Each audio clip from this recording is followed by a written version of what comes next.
Si Maria Clara ay masayang nakikipagkwentuhan sa kanyang kaibigan. Hoy, kumusta na kayo ni Ibarra?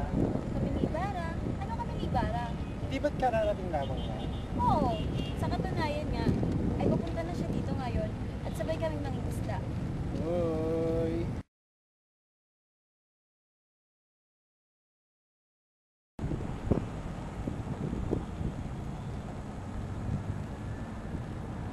Oh, nandito ka na pala. Gusto mo? Ano na ba tayo umalis, man?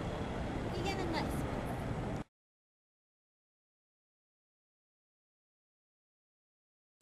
Senyorita Maria Clara, sa po ninyo gusto po sila. Nais ko sana pumunta sa palaisdaan ng aking ama. Malayo pa ba? Naku, hindi po. Sandali lamang. Makakarating na tayo doon. Ano yun? Marahil ay kahoy lamang po. Ah, kahoy lamang pala. Kahoy pa rin ba yun?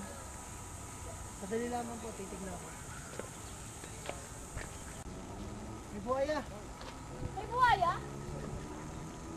Kaya pala nang mamatay ang isda sa ilog na to. Kailangan mamatay ang buhayang yan. Gusto mo, nanganganib ang buhay niya. Huwag kang mag-alala, mahal ko. Tutulungan ko siya. Ibarra!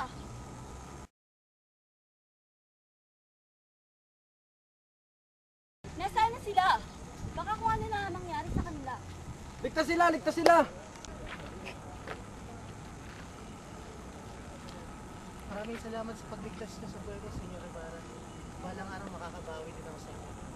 Sa kang tunay na bayani, Ibarra, mabuhay ka.